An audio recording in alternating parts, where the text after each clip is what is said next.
Hello, this is Christopher Ruspe. I'm a chartered market technician and a certified financial planner in Highland, Maryland. This is our video series that we are dedicating to anybody who doesn't have a financial planner or anybody who's just really bored on social media and wants to hear what it's like to be a 32-year veteran of the financial planning industry. So have you ever wondered why lottery winners go broke? How is it possible that somebody who wins $100 million or $500 million, how is it possible that they could ever go broke? Well, there's probably a lot of reasons for this, but one of the reasons that people who win the lottery go broke is the type of person that typically plays the lottery. This subject was brought up to me the other day when I was out and I was picking up some snacks at the local convenience store, and there was a line of people late at night playing different types of lottery games. A lot of people who play the lottery either don't know the chance that they're going to win, or they know that odds that they're going to win are astronomically low and they play anyway. So to begin with, people who play the lottery, not always, but many times, are financially unsophisticated people, or people who ignore the financial reality of their life and make decisions based on other things like emotions. So that's one reason. Another reason is that when you win the lottery, everybody expects a handout.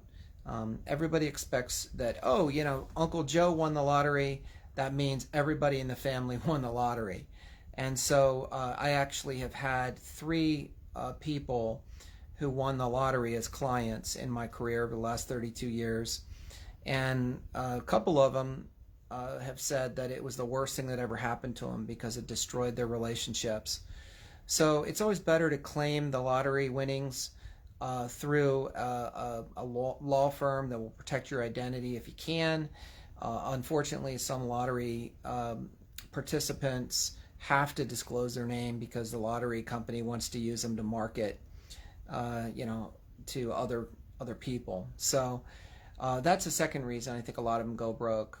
But at the end of the day, what it really comes down to is there is no shortcut to success. Even if somebody were to hand you a large sum of money, it's not going to be a shortcut to success, because until you've learned the principles, you won't actually be able to replicate the success.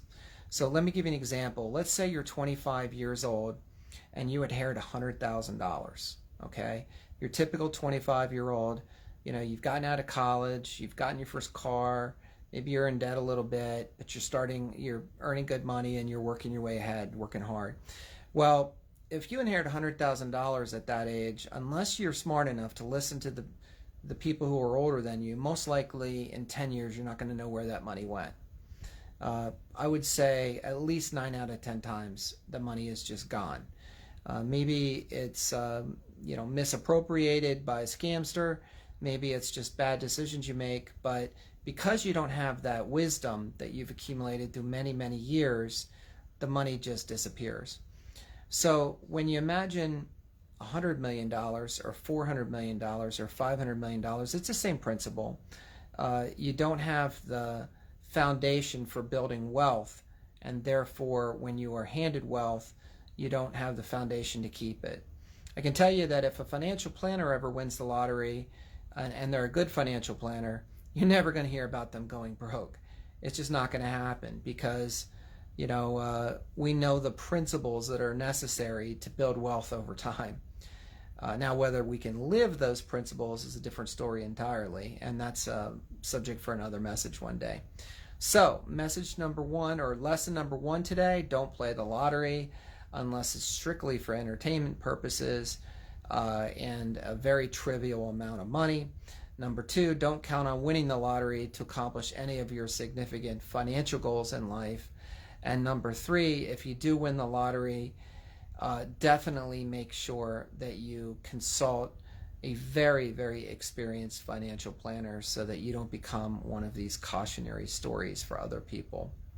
Well, this is Chris Ruspe, and I would ask you to like this content as well as subscribe to my channel so you don't miss any future content. And you can also check me out on my website at appliedfinancialwisdom.com. We have all our videos up there, so you don't even have to log into social media if you don't want. Wish you a great weekend. Enjoy the fall.